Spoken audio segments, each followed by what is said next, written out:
Thank you for joining, everyone.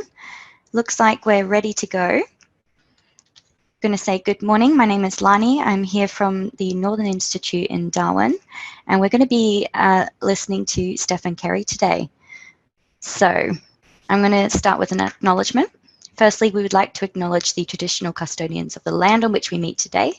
For the Northern Institute, that is the Larrakia people, we pay our respects to Larrakia elders past, present and emerging, and further extend the respect to Aboriginal and Torres Strait Islander peoples joining us today. This morning we have sociology lecturer Dr. Stephen Kerry presenting, a lifelong fan of sci-fi and an expert in all areas of sex, gender and sexuality. Their research includes the representation of women and the LGBTQIA+ community in media and pop culture. Dr. Kerry will be discussing the reaction of fanboys to women in the Doctor Who, Star Trek and Star Wars franchises. We'll be having the Q&A session after presentation, so have a think about what you'd like to ask and write them into the chat during that time. I'll hand over to Stephen now. Welcome. Thanks, Lani, and thanks to the team at the Northern Institute for hosting this presentation today. And big hello to everyone who's joining us live and those who may be seeing the recording at a later date. So the purpose of my presentation today is to really offer up some preliminary findings of some research that I'm doing at the moment. Oops, sorry. I've got to remember to change my mouse, apologies. Some preliminary research I'm doing into how fanboys have reacted to women in science fiction and the casting of women in prominent roles in science fiction of the last 5 years. The fact that many actors from film and television have removed themselves from social media platforms speaks volumes to the manner in which they are being treated by so-called fans. For many years, I've been shocked by the outpouring of hate against the casting of women in many science fiction franchises. So much so that I actually have left many Facebook groups and now avoid many Facebook pages because of the often violent hate directed at women. So this research is motivated by a need to look more closely at these reactions. So my research has two broad stages. The first is the Bechdel-Wallace test, and the second is an analysis of fanboy reactions. So I'm going to talk about both those aspects today, and you'll see up in the top left-hand corner a little title, so you'll know where I'm at in today's presentation. So let's start with this thing called the Bechdel-Wallace test, for those who may not have heard of it before. So the Bechdel-Wallace test is a way of measuring how prominent women are in literature, film, and television. The idea originated from English writer Virginia Woolf in 1929. So she observed that women in literature were almost always depicted in relation to men. They were either depicted as daughters, wives, mothers. She also noted that women rarely talk to each other about a topic other than men. And this idea was consolidated in 1985 by Alison Bechdel. And she published a comic strip titled Dykes to Watch Out For. And in this cartoon comic, she included two women discussing so-called rules by which one of them determines whether she's going to go see a movie. So I've enlarged the comic here so you have a closer look. So the three rules are: the movie has to have at least two women in it. These two women have to talk to each other, and they have to talk to each other about something other than man. And these rules now make up the core idea of the Bechdel-Wallace test. It's sometimes just referred to as the Bechdel test, but Bechdel herself gives credit to her friend Liz Wallace, who told her about this sort of concept from Woolf. So over the years, there have been variations of this test, such as women characters must be named, or there must be at least 30 seconds worth of conversation. But as we'll see in today's presentation, these restrictions are quite limiting into whether or not something's going to pass the Bechdel-Wallace test. There are others too, such as one of my favorites is a sexy lamp test. This was developed by comic book writer Kelly Sue DeConnick, and she proposed that if you can replace your female character with a sexy lamp and the story still basically works, maybe you need to work on another draft. So it's this sort of understanding of the roles of women in science fiction that I've come to and will be using in today's presentation. Some of you may be forgiven for thinking, well, yeah, but things are much better now than they used to be. My reaction is, really, are they? If you pay close enough attention, you'll notice that there remains a lack of women actors, characters, and protagonists, as well as writers, directors, and producers in film and television. People love statistics, so I'm going to use some to help us sort of get an understanding of what's going on in contemporary film and television. So Smith and colleagues conducted a content analysis of gender roles in 120 films between the years 2010 and 2013. This was across 10 profitable film industry areas, mostly countries, and the USA. What they found was that women make up only 30% of speaking characters, 23% of speaking characters in action or adventure films. And here we could put it in sci-fi. There wasn't necessarily a category just for sci-fi, but that might be an indicator. 22% of producers, 19% of writers, and only 7% of directors. They also found that girls and women are twice as likely than boys and men to be shown in sexually revealing clothing or naked. Some people may be forgiven for thinking that science fiction has a long history of casting women in lead roles. Well, sure, this is true. Sigourney Weaver's Ellen Ripley and Gillian Anderson's Dana Scully are iconic. Other franchises too have strong women at the helm. However, they are few and far between, and they're not necessarily my focus for this project. What I have deliberately done is limited my research to Doctor Who, Star Trek, and Star Wars franchises, for one simple reason. It took these franchises 50 years to cast women in not only lead roles, but also in roles equal to the number of men. So there are others, and I'll come back to them, but this is the primary reason I've limited my research to these three franchises. Aha, I can hear you. Some of you saying, but what about Captain Janeway in Star Trek Voyager? Good point. I argue that casting Kate Mulgrew as captain in the mid-1990s was groundbreaking for the time. But what took place to bring about that casting is specifically different to what is taking place at the moment. So too, the casting of Avery Brooks as an African-American actor as Commander, later Captain Benjamin Sisko on Star Trek Deep Space Nine in 1993. Both Janeway and Sisko was marketed quite heavily on the issue of being the first, which at the time was quite significant, but what was ignored at the time was the representation of gender and race.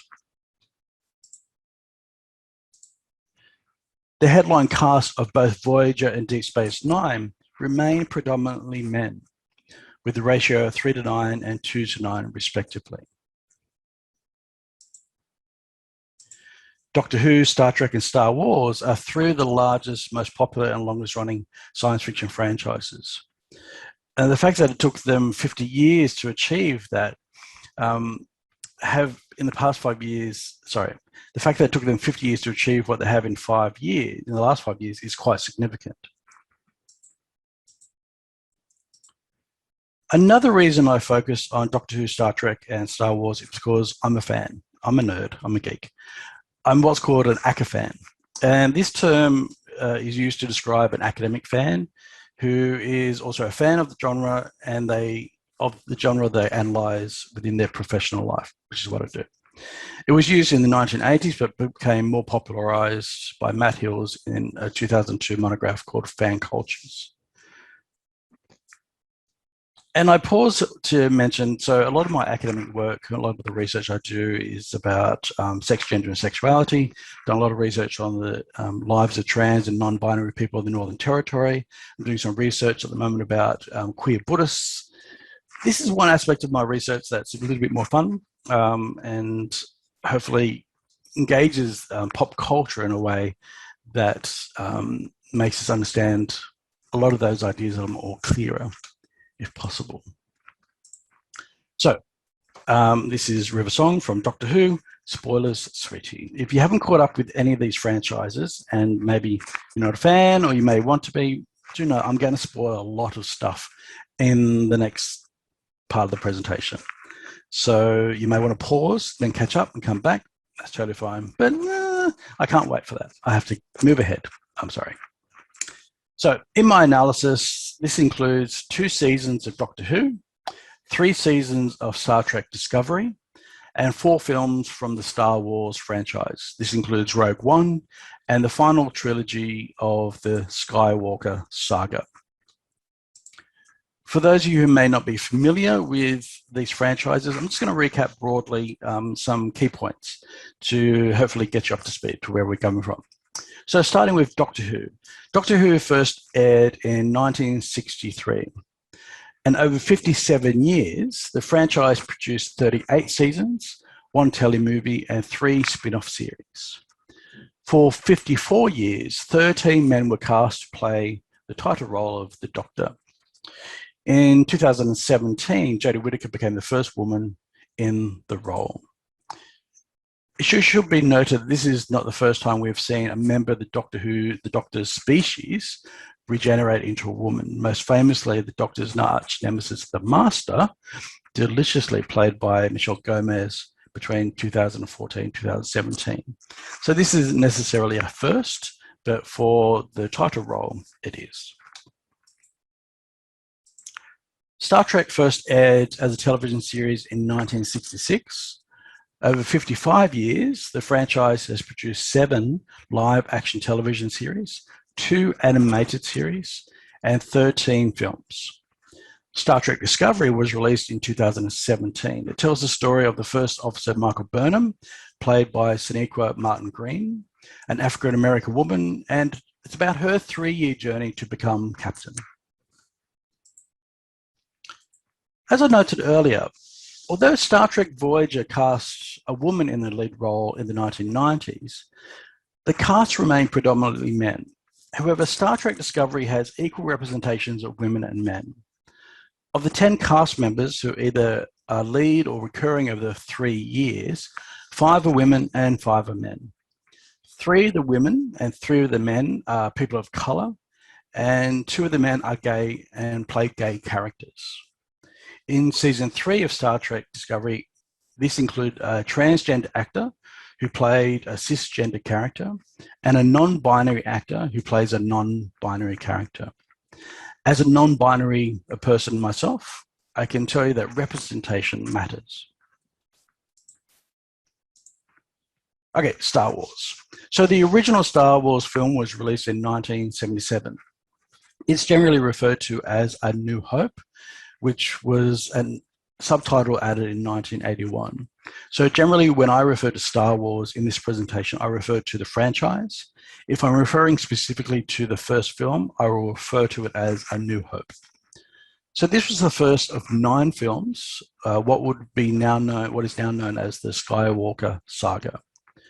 The completion of the Skywalker saga began in 2015 with The Force Awakens. Unlike the previous 2 trilogies, the lead character here is a woman, Rey, played by Daisy Ridley.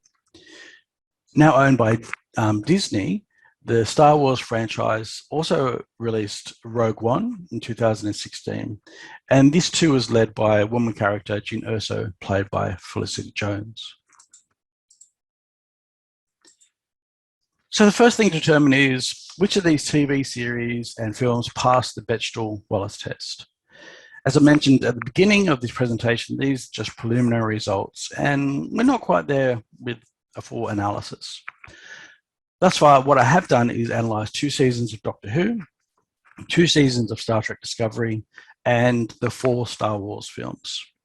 The reason I haven't done the 3rd season of Star Trek Discovery is because it has been released on DVD, and the streaming services don't allow me to actually note the exact time of dialogue. It's quite ambiguous, so I've left that analysis until a later time.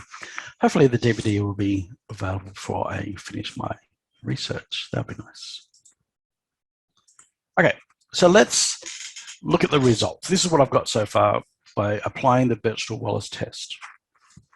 So of the 21 Doctor Who episodes analysed, there are 362 conversations that take place between 2 or more women in that period. This is an average of 15.5 conversations per episode. Of these 362 conversations, the total duration of conversation between women is 3 hours, 12 minutes, and 24 seconds. This is an average of 35 seconds each conversation. You can see already we've fallen against one of those earlier notes that the Bechdel-Wallace test has to last, the conversation has to last more than 60 seconds.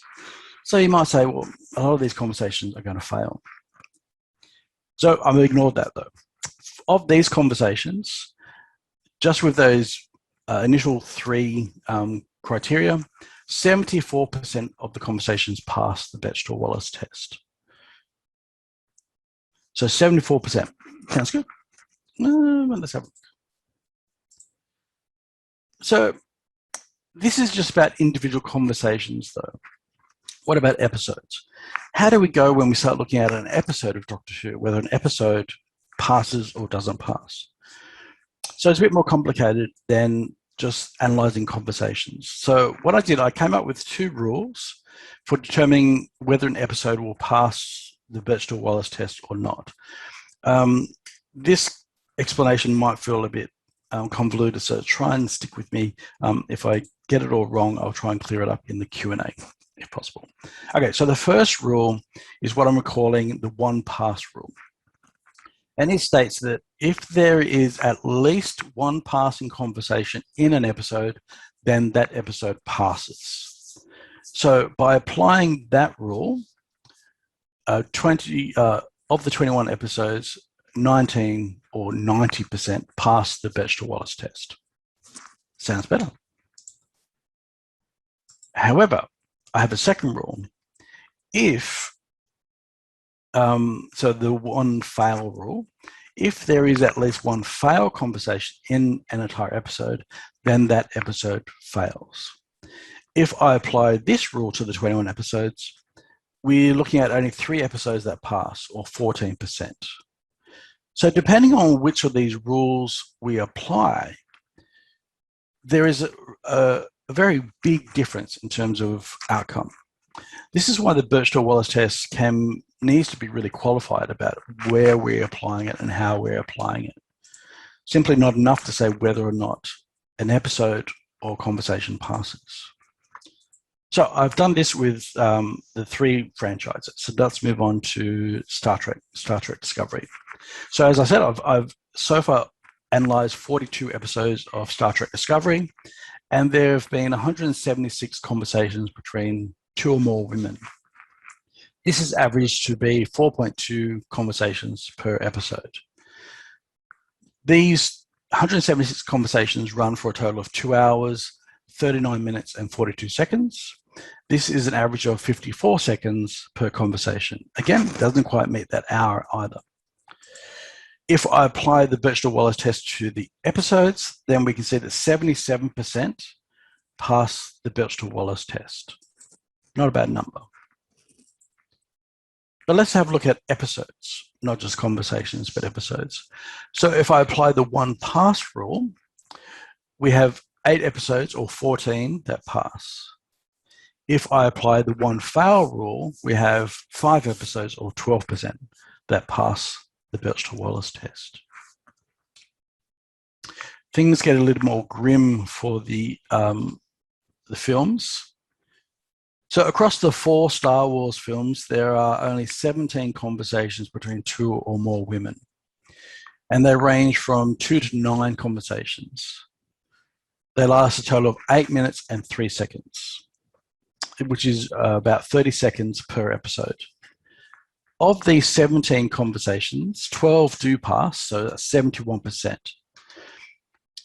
If I apply the one pass rule, each film passes the Bechdel-Wallace test. However, if I apply the one fail rule, only The Force Awakens passes the test. Okay. Again, this is just the beginning of where we're going to. So where we're going next, really just giving you a teaser of some of the stuff I've done so far. On their own, these statistics are interesting, but can we really use them to suggest that fanboys' reactions to the representation of women is an overreaction? So this stage is part of the research is compared to other TV series and films in these respective franchises. So that's what I'm doing now. So earlier this year, I asked many of my science fiction friends across Australia to help me. Happy to say that 12 happily said, yes, I'm going to help out. So 12 people came on board, and presently across the country, there are 12 people watching 13 television series, 64 seasons, 1,229 episodes. Yes, I did the math. So huge thank you to all of you. Some of you are joining us today. I'm very appreciative. And again, no hurry. I'm taking my time to get this done. So some people have already provided me with statistics and others not to do so already. That's okay. It's a long haul process. So once this is completed, I want to map out women's conversations with each other, their frequency, their duration, and whether or not they pass the test over a period of time. And then what we'll do is sort of do a compare and contrast. So we're looking at 50 years worth of material here, 57 years worth of material, and whether these conversations and episodes pass the Bechdel-Wallace test compared to more recent. So watch this space, we'll come back. Okay, so a little teaser. So this is what I do have so far. So just looking at conversations, so not episodes, just conversations, we can already see there is an upward trend within Star Trek. So 49% of conversations between women in Star Trek Deep Space Nine pass. 54% of conversations between women in Star Trek Enterprise pass, and 77% pass in Star Trek Discovery. But let us wait until full results are in before we make more analysis of that. And these aren't complete series either. This is just a few seasons within Deep Space Nine. I did finish Discovery. I did finish Enterprise. So. Okay. I've also watched 24 films. Well, obviously, I've watched 24 films many times over my life, but I actually rewatched them all and did this analysis. So I've watched 24 Star Wars and Star Trek films. The Doctor Who telly movie is widely considered to be just a standalone season. And that's so I don't treat it as a movie as such. Telly movies in that grey area. So these are released to theatre movies. So I can confirm that only 10 of these films pass the Bechdel-Wallace test, and 9 of them occur after 1996. So that sounds good, but let's not be too hasty, because as I said, it gets a little bit more complicated. So across these 10 films that pass, there are 34 conversations between women, and the total runtime of these conversations is 8 minutes and 3 seconds, compared to a total runtime of all the films of over 3,000 minutes. So maybe we shouldn't jump too ahead and say, well, 10 pass. Okay. So that's the analysis so that's the sort of Bechdel test. Now I want to talk more about the analysis of fanboy reactions.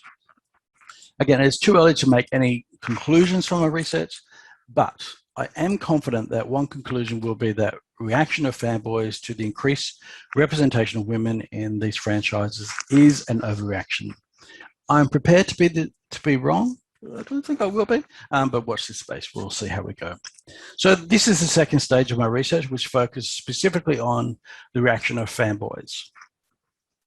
It doesn't take an academic analysis of science fiction to know that science fiction and its fandom have been dominated by men.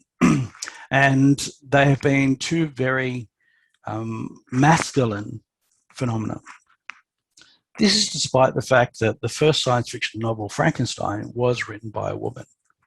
So for decades, mainstream society has perpetrated the stereotype that science fiction is predominantly masculine and resulted in women fans being frequently marginalized, stigmatized in different science fiction communities. So this is the context in which the term fanboy is used. It's not a perfect term, and it became quite derogatory, but I'm okay with this. As someone who is genderqueer and non-binary and a science fiction fan for decades, I've witnessed how many straight cismen fans of science fiction have defended their sense of entitlement when it comes to science fiction and the fandom. Moreover, what they have done is reinforce the assumption that science fiction is masculine. While the stereotype of the geek or the nerd is this thin, pasty-skinned kid whose thick-rimmed glasses are held together by sticky tape, he himself may fall outside of this normative role of masculinity. In reality, fanboys and their reactions to the representation of women in science fiction reproduce the ideology undermining hegemonic masculinity. So I'm going to explore that a little bit. Raewyn Connell says that hegemonic masculinity is the configuration of gender practice which embodies the currently accepted answer to the problem of legitimacy of patriarchy, which guarantees or is taken to guarantee the dominant position of men and the subordination of women. What does that mean? What is Raewyn saying here? Those who conform to hegemonic masculinity espouse the views that men are superior to women. This is the common idea within hegemonic masculinity, the dominant form of masculinity in our culture at the moment. And we see it time and time again, often in very subtle, covert ways. And this is one of the issues that this sort of concept struggles with, because we know what sexism looks like, because it's overt and obvious. But that's not what we're talking about. These ideologies within hegemonic masculinity are very covert, very subtle, and sometimes difficult to identify and speak about. One of the other key things about hegemonic masculinity is that it's the norm, it's the ideal. What this means is only a few men in society actually live up to that ideal, but a large number of men are complicit in reinforcing not only the idea, but also the power that it wields. So this is what I need to make clear, that while a lot of men don't necessarily live up to their hegemonic masculinity, like the geek, the nerd, that stereotype, they indeed reinforce that ideal. And this is the space that we find the fanboy. So as part of this second stage of my project, I conducted a discourse analysis of online posts made on Facebook and reviews posted on Amazon. This is quite limiting because the internet is huge, but I've limited my research to these forums because they require a person to be registered, and Amazon reviews actually require proof of purchase for these film and television before they can review it. So it's not just random posts. I also did a search on these pages for phrases such as social justice warrior, propaganda, political correctness. So as a result, I analysed 125 individual posts in a 4-year period between the 4th of February 2016 and the 19th of October 2020. And by the time I finish this project, I'll probably extend that up until next year as well, but that's what I've got so far. So broadly, I argue that these fanboys criticisms fall into 4 themes. So I'm going to spend some time now talking about these 4 themes that I've categorized these reactions into. So ruined childhoods, where the title of my paper comes from today, production values, preaching, and attacks on men. So I refer to fanboys' reactions as ruined childhoods, firstly because some fanboys have made that claim. You killed my childhood, stabbed right in the childhood. Just to clarify, for these comments, what I'll do, I'll quote them, and if there is a square brackets, like I've got here with Abrams, this is my addition to clarify what the poster originally means, and their name and the franchise or film that they're talking about will be added in parentheses afterwards. So fanboys actually do refer to their childhood being ruined, being killed. These reactions also imply that the legacy of these franchises have been ruined. And I've identified 5 subcategories within this ruined childhood theme. So the first subcategory is reactions claiming that these recent examples are disingenuous to the franchise as a whole. So Disney has ruined Star Wars. This killed Doctor Who for me after watching it my whole life. I'm sorry, but this show has spat on Star Trek's legacy. The second subcategory is characterized by fanboys lamenting what the original creators would think of these new incarnations. Many of whom thought that Gene Roddenberry, the creator of Star Trek, would be spinning or flipping in his grave.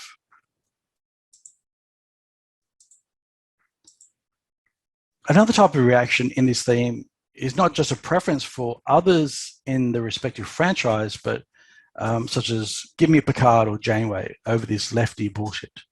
But some imagined that these versions didn't exist. I've decided I'd rather Peter Capaldi, Jodie Whittaker's predecessor, drifted off into a peaceful and memory-filled eternal slumber. The fourth subcategory of this theme is referring to other franchises, preferring other franchises. The Orville is going to be better. What's the new Blade Runner instead? The implication being that they have abandoned the franchises completely. Okay, this next one, I'm swearing a bit, bullshit, yeah. But this is going to really upset you. So a little bit of a warning about what's going to come next, okay, for this fifth subcategory. Some fanboys prefer Jar Jar Binks. I know. I thought Jar Jar Binks was stupid, but these films were far worse. Makes me appreciate The Phantom Menace and miss Jar Jar Binks. So a lot of the reaction is dealing with how these legacies of these franchises have been ruined as much as their childhood. And I think this is going a little bit too far, but we'll move on. So the second theme that I've identified is production values. So a lot of fanboys reacted to the production values of these new examples of the franchise. It's quite common for fanboys to criticize the writing, the directing, acting, and even the lighting. And in this theme, I've identified 4 subcategories.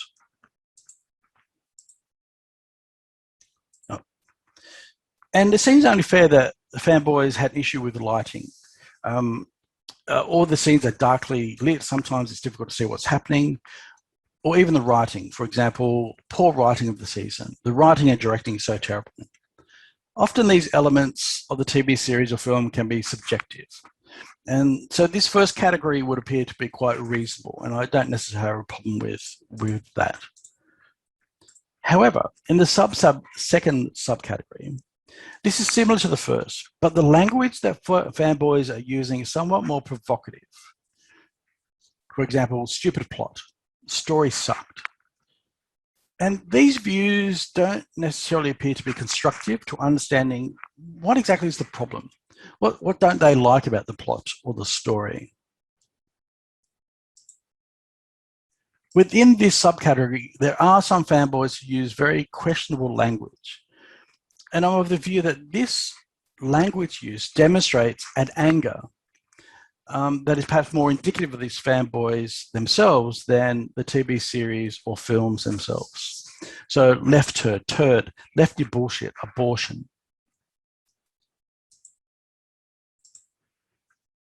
Others were somewhat genitally focused. Some chose swear words or graphic phrases. So Disney should pay people to watch this social justice warrior's wet dream. I'd rather be kicked in the nuts than watch this movie again. I'm assuming this person meant the word Dan, not then. Anyway, yeah, a bit of focus on the genital regions there. The third subcategory of the theme, production values, includes fanboys who focus their reaction on individual writers and directors. So they named these people. So J.J. Abrams needs to keep it away from our more beloved franchises of the past. Abrams' universe shite. What is striking about this second comment is it was posted on a review of Star Trek Discovery, not Star Wars. Yeah, that confused me. Rian Johnson and those who greenlit this movie should be fired. Rian Johnson thought he was clever by doing a deconstruction. Catherine, couldn't even get a name right, Kennedy needs to be removed. Fire Kennedy, she ruined Star Wars. I felt betrayed by the franchise and Kathleen Kennedy specifically. Since the coming of Chris Chibnall and Jodie Whittaker, the series has taken a severe downturn. The fourth and final subcategory of this theme is about characterization. Fanboys reacted to the broad characterization of the TV series or film. No likable characters. The personalities of everyone in the season simply taste like cardboard. There's no character development, no depth. They also react to specific characters. Michael Burnham has no redeeming character traits. Rey's the worst protagonist in Star Wars history. Kylo Ren has to be the worst villain ever. I'm actually reminded of this guy. When I hear these comments, I have to say, I'm reminded of the comic book shop guy from The Simpsons. Worst episode ever. And it just it resonates with me as a reaction and maybe a stereotype. And that's fine. Okay, so now I'm moving on to the third theme that I've identified in these fanboy reactions. And this is, I'm titling it Preaching. So fanboys are of the view that these TV series and films are preaching a social justice warrior, a political correct agenda. So my analysis includes a search for the key terms social justice warrior, propaganda, PC, etc. And I've identified several subcategories to this theme. The first is the use of religious terms to describe how they felt about these series and films. Too preachy for my taste, political correct preaching, the PC preaching started to creeping into the dialogue. I love Star Trek, but I'm getting very worried about this. It's sounding more and more like a social justice warrior sermon. Similar to this subcategory, a second subcategory I've identified includes fanboys using more antagonistic terms to describe this process. The term forced was quite common. So forced to be PC, forced feeding, forced down our throat. Others use more intense warlike and violent terms, such as shoving your social issues down my throat, barrage, bombarded, smash into the face of the audience. The third subcategory in the preachy theme is propaganda. In my analysis, I added the word propaganda while I was well into the research phase. I noticed that this term was being used quite often. So I added it to my, as a key term search. And like the religious and warlike terminology that I just mentioned, here the fanboys use more politically charged language. Just sprouting a bunch of propaganda. But they also had similar words like indoctrination. Clearly see the political indoctrination in this film. Indoctrinate people with your PC views. Fanboys seem to also react to an agenda that is being pandered. Agenda pushing, pandering garbage. Always some PC agenda that takes me back into reality. Some fans, some fanboys, there's no hiding what type of agenda they are reacting to. That is a feminist agenda, promoting feminist BS, bullshit. But I'll return to this in the next theme. The fourth and final subcategory in the theme of preaching is entertainment, which is briefly touched on in a previous comment. Always some PC agenda that takes me back into reality. Fanboys often react to the fact that science fiction generally, and these TV series and films in particular, should be about entertainment. And therefore these issues are inappropriate. For example, I don't need and do not want a civil rights lecture from a sci-fi series.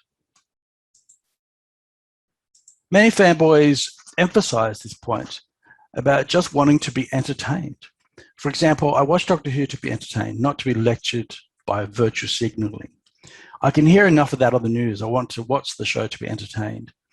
People just want to be entertained. The final theme that I identified is attacks on men. And this is perhaps the most significant fanboy reaction because it's really drawing attention to this issue of gender. So I want to spend some time simply reviewing some of the ways in which gender appears in these reactions. So they're not necessarily some subcategories here, but gender as a whole is being discussed here. One such way specific to the Star Wars franchise is the claim that the Force is female. But those who made this claim weren't necessarily doing it as a feminist statement of celebration. I mean, yeah, Force is female.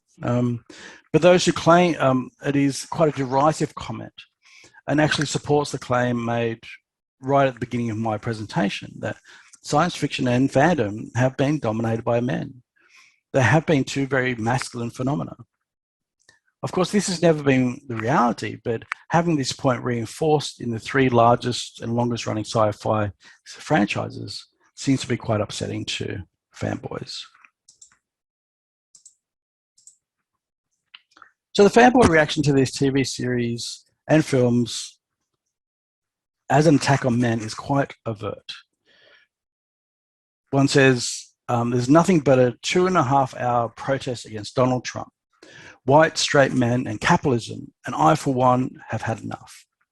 Jodie Whittaker has made it clear that her motivation is to put men in their place with this show.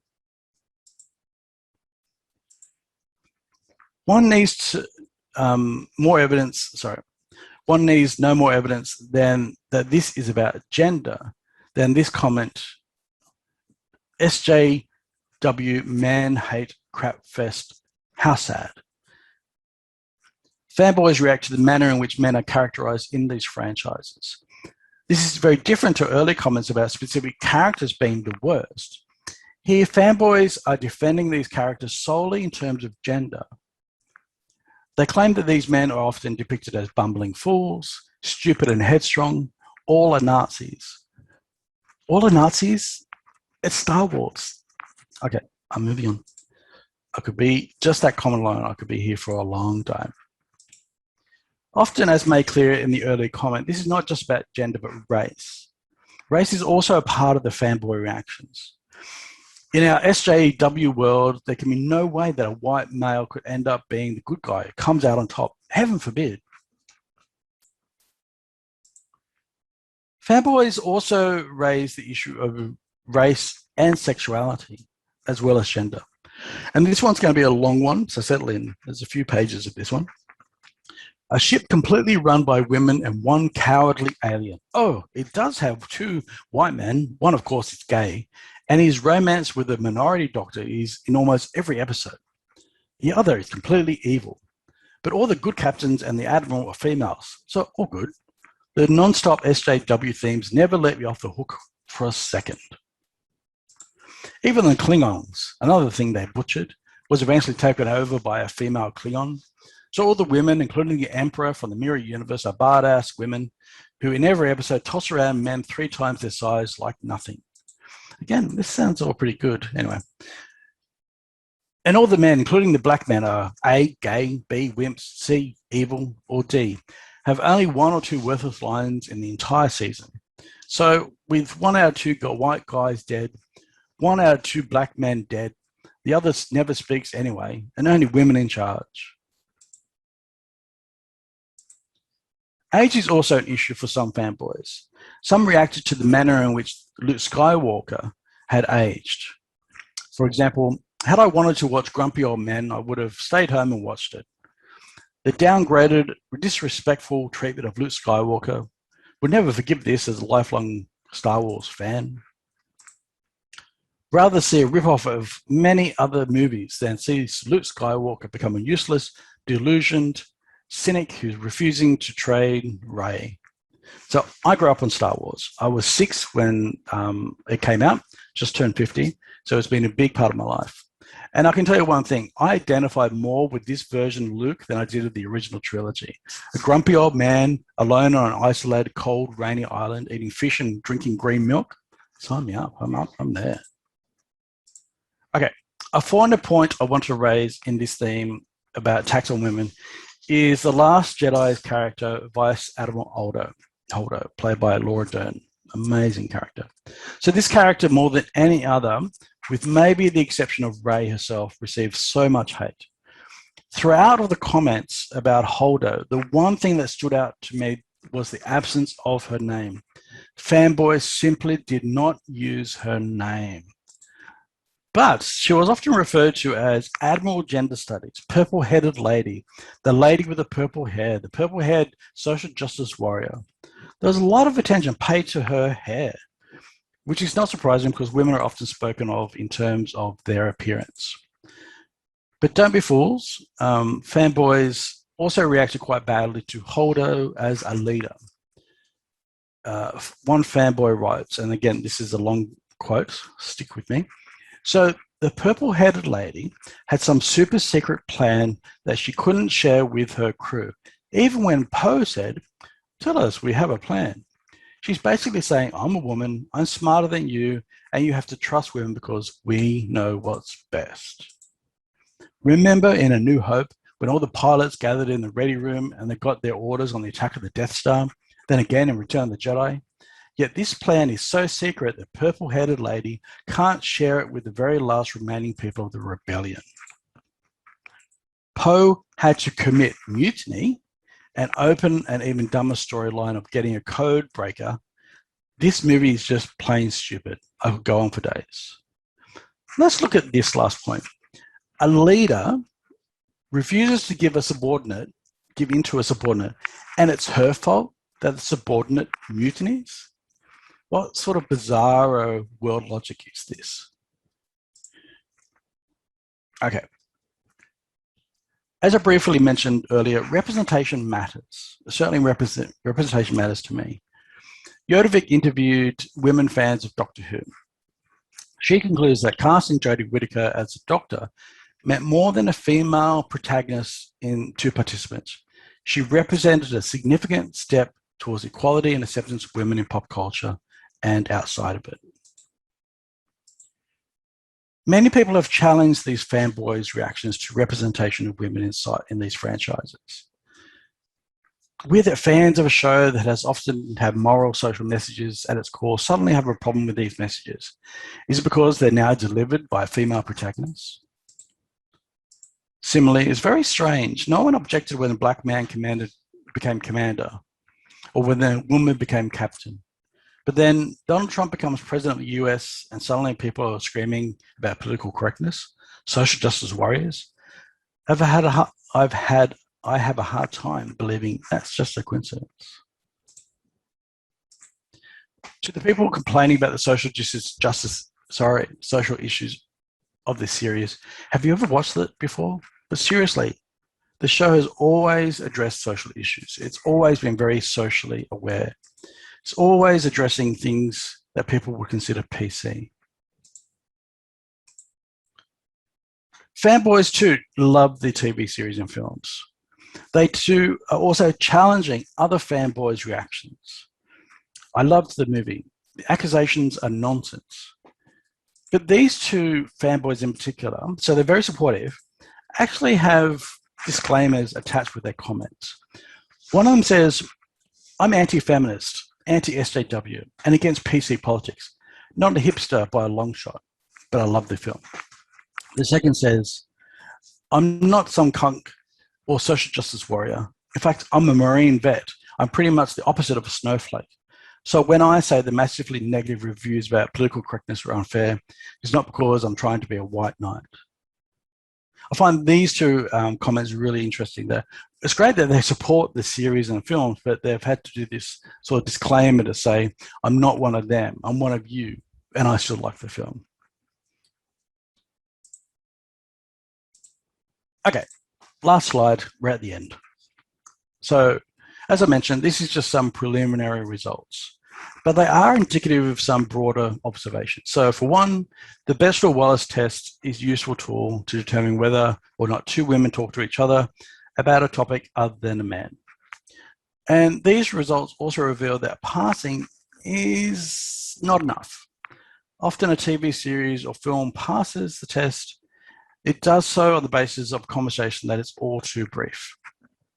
Or too infrequently, women don't talk to each other or only talk to each other in the context of men.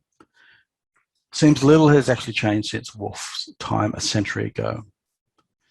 Another broad observation is fanboys are quite antagonistic in their reactions to the representation of women in science fiction. While women have had a strong role in the genre, science fiction and fandom have been dominated by men. They have been very two masculine phenomena.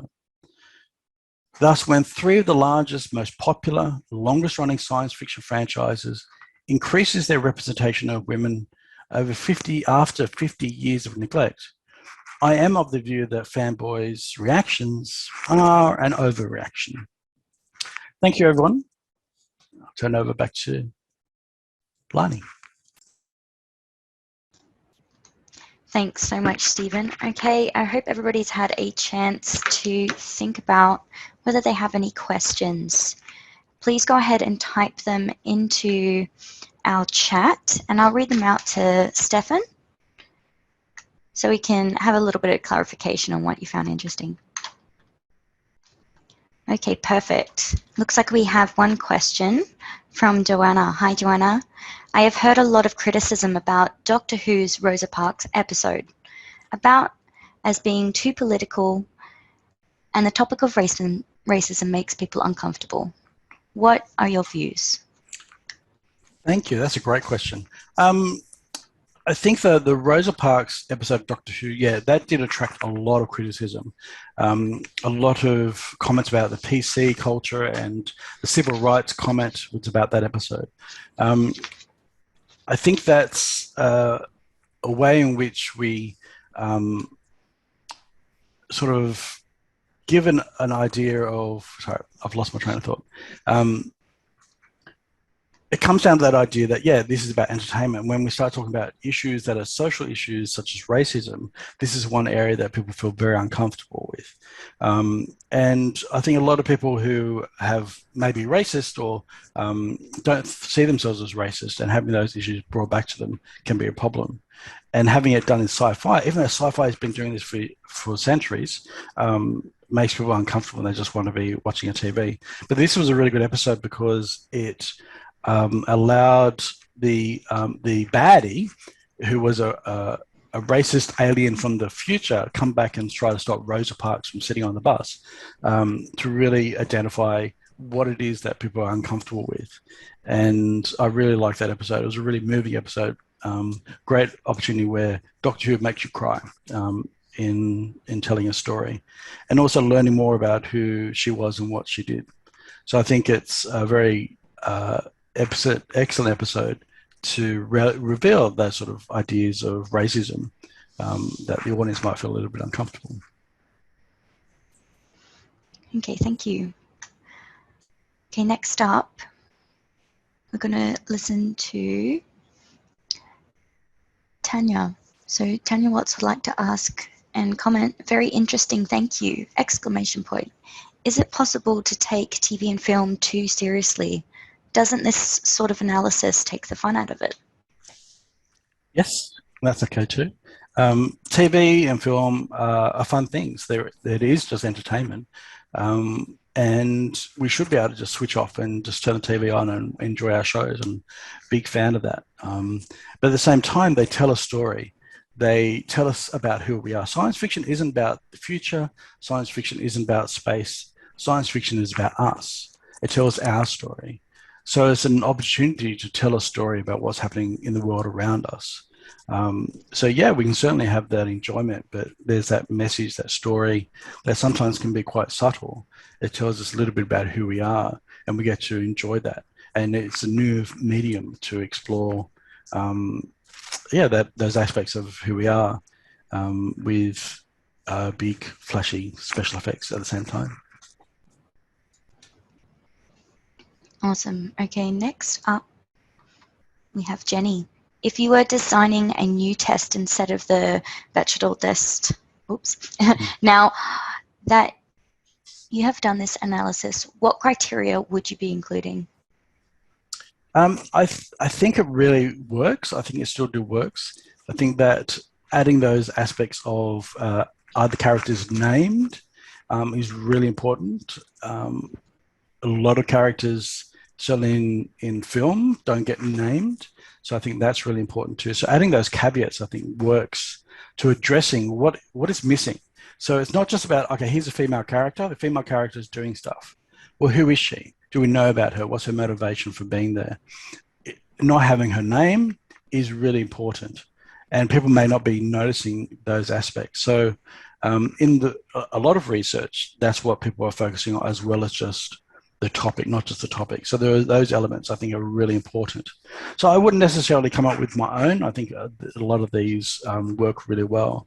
But we can apply this to race, we can apply this to sexuality and gender identity, gender non-conforming, all those aspects. I think they're very good areas to explore it as well. And I think this notion of what are they talking about? Are they talking about something other than men is really key. In sci-fi, it's really a lot of conversations often about, the techno talk. And that's really important to sort of give people that leverage to talk about something else other than a man, but still they do. Okay, great. We're going to go to Liz. Liz comments, thank you for the fascinating lecture.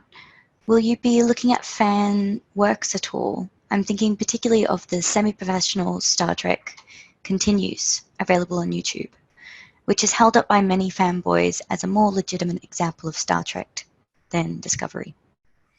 Yeah, I think this is a really good reaction that a lot of fanboys were saying, yeah, but what about this? What about this? It's like, well, yep, they're all great. Fan fiction, other things good, but these are the core of the franchise. And that's why I've chosen these three, because of the fact that they are the longest running sci-fi TV series and films that we have that exist. And it took them 50 years to do it. And I think that's why I'm going to stick with that. I could be here for several decades, because my fandom does exist for a lot of other franchises as well. So I chose these three, and I spent some time thinking about these three because they are the longest running. They've never had women in these positions, and I think these were key in terms of the 20th century, last half of the 20th century. So there's lots of fan fiction, there's lots of fan product, there's lots of and even a lot of the producers of these series and films are fans themselves. But I think I do make a distinction between what's considered canon and not canon. I don't want to get too much detail about what is considered canon, but a lot of that reaction is, yeah, like the Orville. I think the Orville is terrible, but I see why people love it. And that's just my personal opinion on the Orville. I know a lot of people love it because they say that they love it because that's what Star Trek should be, not what Discovery is. And that's where I start getting really concerned and worried about other franchises and other examples of the franchise. But more than willing to co-author a paper on another topic. So keep me in mind. Awesome. Okay, Lucy has a great seminar. I was wondering if you'd looked at much of the longer critique. Does that play into your research at all? The longer critique. I'm not sure what you Longer mean by that. critique. Lucy, maybe we can get you to define your question a little bit more, and we'll come back to you at the end. Okay, we're going to skip to Liz. Stephen, I wish I had come up with this research. It is Oh, fantastic. thank you. I could think of nothing better than watching Doctor Who and Torchwood, which has 2 female leads, and Captain Jack Harkness, Star Wars, etc. So that was just a comment. Yeah. No, I think it's a good point to raise as well there, because the series do have spin-offs like Torchwood. So Torchwood, with the character Jack Harkness, sorry, and obviously very queer future character, comes back in time and lives in the 20th century. Very queer and very provocative. So I set that apart because I wanted to focus on the main theme of the mainstream of Doctor Who series. Yeah. So a lot of the spin-offs like that I do sort of set to one side. But they will be included in my broader analysis. So as well as class and the Sarah, if it's not written down in front of me, I don't remember people's names. This Sarah Jane Chronicles. Sarah Jane, no, that's the Sarah Connor Chronicles. You know what I'm talking about. That will be included in my analysis as well. Okay, great. Okay, Lucy has clarified. I recently watched a 5-hour critical video on the new Doctor Who. So in terms of longer critical essays and videos versus comments. Yeah, no, I'm just going to stick with comments just because that's, I think that's the more knee-jerk reaction stuff you get there. And of course, you know, analysis will be taken into consideration. But in terms of the content I'm focusing on is just online, the stuff that's usually publicly accessible. Somebody's not going to go watch that video. Most people are not going to go watch that video. Most people are not going to go read a 3,000-word essay on critical analysis. So I stick mostly to these quick points that are often made on fan pages, because that's where my reaction first came from. That's where this started, my reaction in this space going, I can't read this anymore. I have to shut down. And I was, to be honest, I was really upset by a lot of this stuff. I would go in online, watch an episode, go online, I want to talk to somebody about it, go, wow, did we watch the same show? So that's where it sort of comes from, that sort of quick analysis of that quick reaction. What we do, what fans do, we go online to talk to each other about this stuff, to see what each other thought. So that's where my analysis is going to be. But I appreciate that other stuff that's going on. But for this, I'm going to focus on that. But with the internet, there's so much material. I had to really go, okay, this is what I'm going to focus on now and not all of that. Otherwise, I would never finish. Okay, great. Yes, Lucy's just commented, I hasten to add that it was not a particularly good video from an analytical perspective, although it does have 680,000 plus views and 9,000 plus comments. So that's where you're getting that oversaturation of comments on the internet. So keeping it defined allows you to really dig in. Yeah, and that's what I found. Okay, I couldn't analyze everything on the internet. It would drive me insane. So I had to sort of set up those parameters just to, so there are limitations to my research. Totally fine. Okay, perfect. Okay, next up, Kim with, do you have any idea on the age of fanboys? Do older fanboys overreact more? That is a really good question. And actually that isn't one question I wrote. So I'm not going to tell you who, but some of those questions I wrote myself. So thanks, Kim. No, I don't know who these people are. I don't know their demographics. Some of them may be women. We're not going to say maybe. Some of them are women. I'm using the word fanboys very problematically, and I'm going to explore it more further. But I just use it now as a quick shorthand because I think it captures that image in our mind. Same when I use the word fangirl. The word fangirl they're very different terms politically, because a fangirl is a woman who is reclaiming her identity as a fan. And that's up against this sort of diatribe of masculinity. So a fangirl, using the word fangirl, is seen as a sense of pride and reclaiming. A fanboy is really someone who is, it is quite derogatory. So that's the element I'm looking for. So some fanboys that I've quoted here actually have feminine names, and I would say that they would be women, but I don't know their demographics, how they would identify, whether they're gender non-conforming, trans. I don't know any of that stuff. I'm making assumptions, pure and simple. That's a problem. Totally happy to take that on board. But I think a further analysis would be great to see what are the demographics around race, age, sexuality, gender identity, all those things would be interesting, but we don't get that online. We just get a name and we make assumptions based on that name, just like a reader would. I come to it as an audience member, and that's what academia is a bit. You don't want to get too involved in second guessing all that information. How would an audience member, a reasonable judgment be made by an audience member reading that person's name? And that's sort of where we come to for research, knowing that's not perfect. Yeah, but it's a good question. Thank you. Okay. Next, we're going to go to Carly. Amazing, Stefan. Thank you. The franchises are obviously aware that they have a huge following. Do they ever offer feedback to the fans or explanations on why they cast certain roles or the direction of plots, etc.? Absolutely. I think certainly Star Trek is, well, and Star Wars, they're all fans. These are the creators of these shows are fans. I mean, we've had half a century of these franchises. So they are coming to these franchises as creators, writers, producers, as fans. So they have a lot of that understanding of fans and giving that feedback back.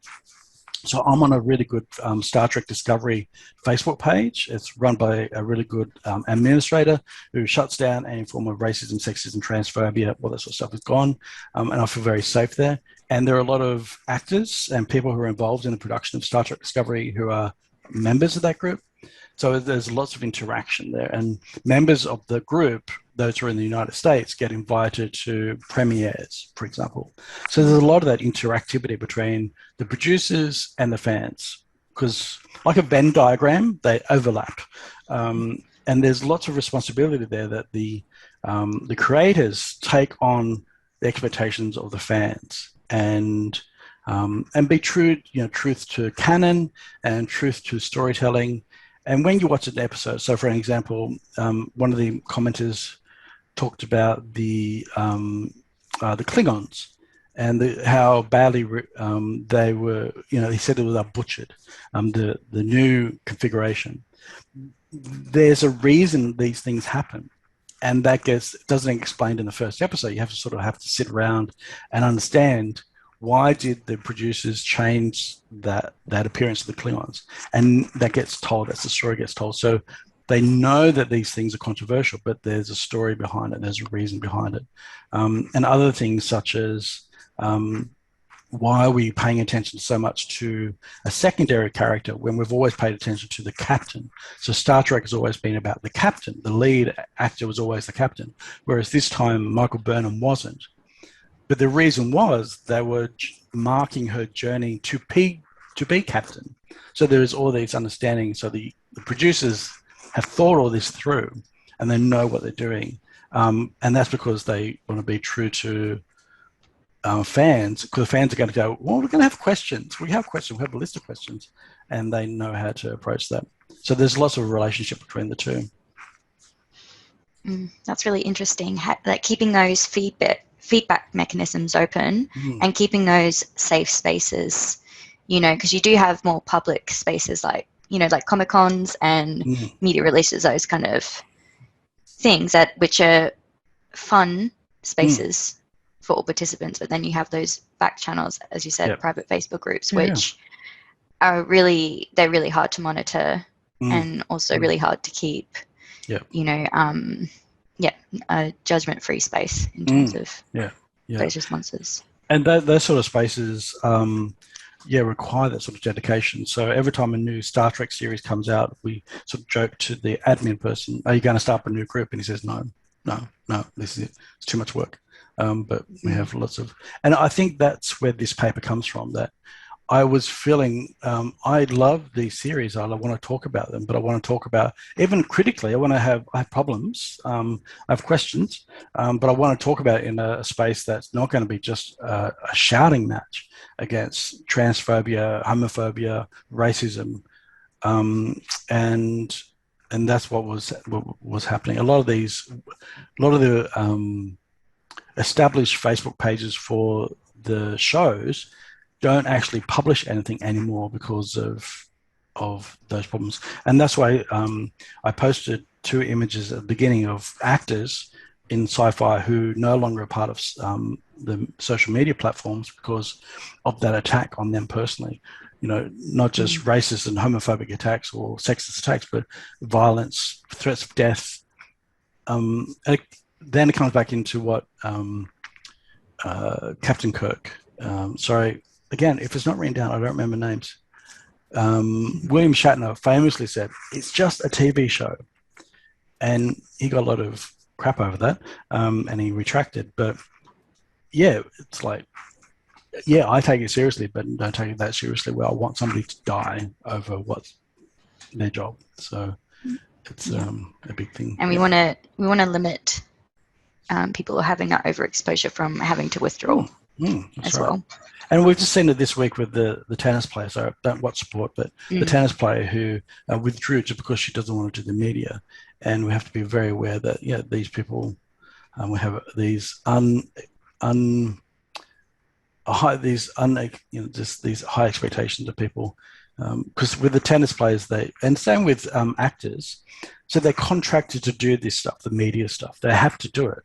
They have no choice. And so the tennis player this week she pays the fine because she can afford it. But I'm pretty sure most actors can't really afford to do that. So they have to do the media stuff to sell their product. And then they expose themselves to this stuff. And I think that's where my analysis comes in, that these people don't choose, they want to have a job, but they don't really choose to be in this public space, to be subjected to this sort of material all the time. Yeah, so there's a vulnerability on both sides there. Okay, we have one last question from Joanna. Do you find that fanboys who are adversarial to women leads in sci-fi are threatened because of their worldviews of women's passivity / sex lamp characterizations are being thrown off, as in hiding their misogyny and sexism under the guise of concerned fan sentiments? I think, there is a threat. There's a threat to that masculinity. So hegemonic masculinity, going back to what Rowan Connell says about hegemonic masculinity, isn't that overt stuff about sexism, catcalling, wolf whistling. That's not what we're talking about here. That's sexism, but it's not that part of hegemonic masculinity. Hegemonic masculinity is those deeper held views that women are subordinate, and therefore there is a biological difference between men and women. Therefore, women can't do certain activities. Men are from Mars, women are from Venus, sort of ideas. This is where we sit within our culture, and we like to think of countries like Australia as being egalitarian. We have equality. We don't. We know this for a fact that wages are vastly different. But let's just look at. So let's say you have a heterosexual couple, a man and woman, they're married or in a relationship, and they both work equally outside of the home. The research says that in Australia, those two people don't do equal a number of domestic duties. The woman would do 90% of the domestic duties, even if they work equally outside the home and have equality externally. Privately within the home, women do the majority of the daycare of children, parents, household duties. So we don't have equality. And these are all examples of this hegemonic masculinity that is threatened by these sort of representations of women. Again, and it's hard to really pinpoint and say that's what we're talking about, because it's very subtle and subvertive, covertive, not like the outward comments that someone might make. And same with sexism, homophobia, racism, transphobia. It's all those subtle ways in which it presents, not necessarily overt. And that's why a lot of, not all men, Black, White Lives Matter reactions come through, because they say, well, what I said wasn't racist, because they have this very limited view of what a racist comment looks like or a sexist comment looks like. And they don't think that what they said was a part of that, when indeed it was. And that's what they get is threatening. And it's when they're so presented in these very prominent sci-fi series or films, that's when it gets really uncomfortable. So it's okay that we have Alien, that we have Terminator, that we have The 100, that we have Hunger Games, because they're all, over there, other franchises. But this is my childhood. That's what's so threatening. This is a legacy of, I've lived with this my entire life. Now I can't watch it because of you. That's what's so threatening to hegemonic masculinity and men who perpetuate those ideas. Thanks, Joanna. Okay, interesting. Okay, as far as I can see, that's all the questions today. Just a quick one from Liz that says, are you on social media? Where can we follow your work? Yeah, you can always shoot me an email. Just Google me from CDU. I'm happy to send any of my work that I've published. I did write a paper about 10 years ago about queers in Star Trek before the new one started, so I'm happy to send that to people. Facebook is usually me, but emails is better. I don't do Twitter or any of those other ones. Who has time to manage all that?